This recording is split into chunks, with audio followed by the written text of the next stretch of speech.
coaches, thank you for joining me today. I wanted to share with you today 10 coaches' attitudes that if you take them on can change the culture completely in your sports team. Now, I will do a series of 10 of these videos to explain each one of them, but they do follow up on the previous videos that I've already done for in the series NLP for sports coaches. So please do go and check them out. It will help you to understand this info also better. So in today's video, I'm going to share with you the first one. Now, in NLP, we talk about we use a terminology that we call presuppositions. Now, presuppositions is not quite a belief. It's not something we believe that are 100% true, but because we can find counterexamples, and you will understand why as I move along through the video. But a presupposition is an assumption about the world or people that we assume to be true. And in certain instances, for us to have a good, successful conversation, it's important that we assume that this assumption is true. I love to think about presuppositions as attitudes. When we take on these attitudes, it can produce predictable, excellent results. As a sports coach, these are great attitudes that you can take on when you work with your athletes, when you work with your team and individuals. And these are also great attitudes that you can teach your athletes as well to make them better people in society and in their social circles, and also extremely important for leadership as well. So make sure that the information that you get from me, make sure that you teach these, especially to your team captains as well and your vice captains as well. So the first one I want to discuss today is the map is not the territory. Once we experience an event, we take in the details through our representational system or our 5 senses, like most people would know that. And we immediately form an impression of this experience. So the impression we create of this particular experience now becomes the guiding factor for future references of this particular event. So what do I mean by that is, let's say a team has a fantastic game. They have a weekend, sports weekend, absolutely fabulous. They will form a person. They will form an impression of that sports weekend. And whenever they refer to that event in future, they will use their representation that they've stored in their memory of that event to recall things about the event. So, and we all function like that. We all do that. So the map is not the territory is a metaphor we use to describe the different things between the actual world, the differences of the things that has actually happened versus how we perceived things to have happened. And you would have experienced this from people where somebody would tell you a story, or they would list a order of events that has happened, and you're thinking like in your mind, but that is not what happened. It's not at all. And you sit like there, that's not what happened at all. You're thinking this, but just know that it's their representation of that actual event or experience that they are verbalizing based on how they perceive the event. So remember that people respond to the experience of the event rather than the actual event itself. So what do I mean by that? If you go to a movie, you're not going to, and something happens, you're not going to respond to the actual event of going to the movie. You respond to that whole experience of going to the movie. Same thing goes for sport. You are not going to respond to the actual event of something happening. Let's say you have a traumatic sports injury, but you are going to respond to the experience of that event happening.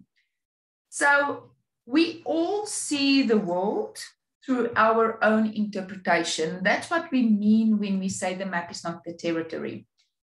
This is an extremely powerful metaphor to understand when you deal with people and when you work with people or are in communication with people or in any social skills setting.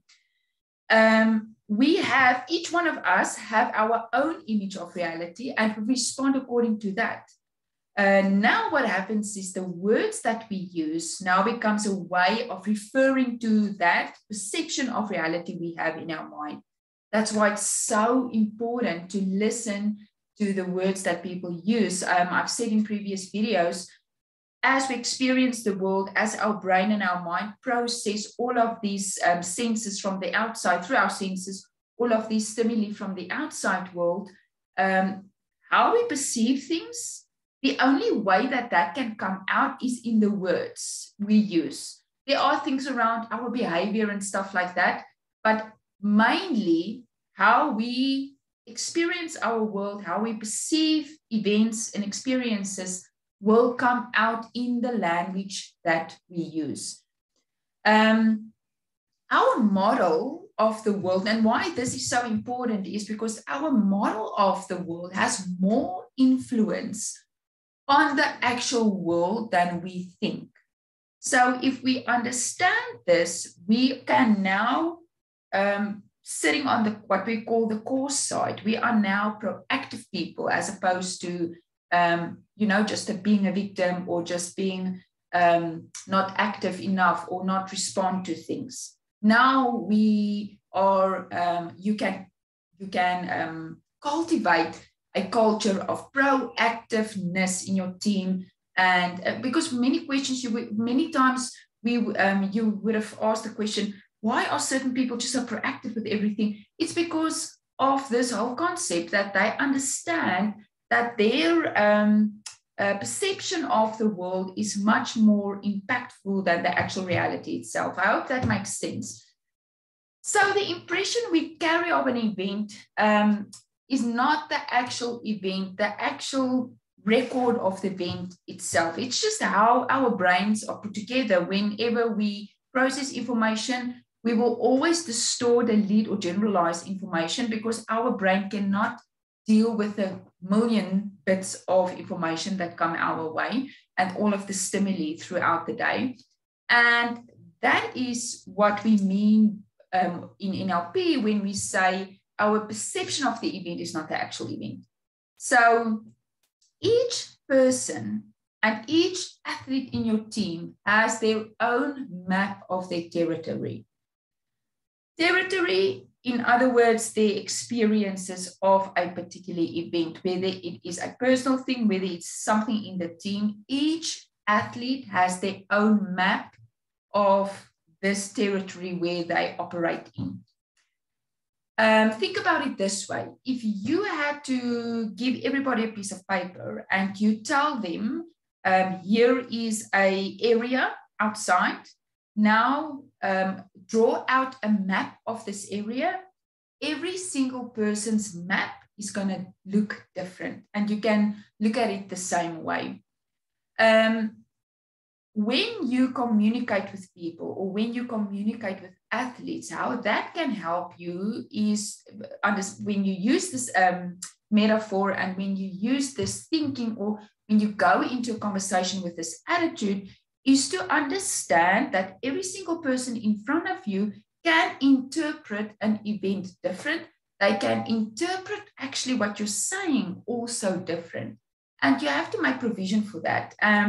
I talk about that a little bit more in the monthly workshops that I do currently, because there are certain things and there are certain words that you can actually use in your conversation to draw the information out of their territory and to understand their map a little bit better.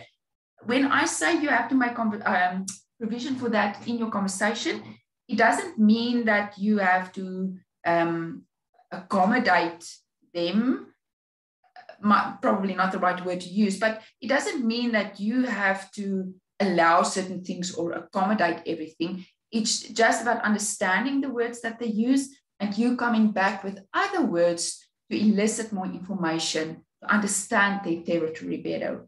I will continue with the next. There's still nine left. I'll continue with them in the follow-up video. So please do go and check that out. Subscribe to my channel if this is useful, and I'll see you in the next video. Bye.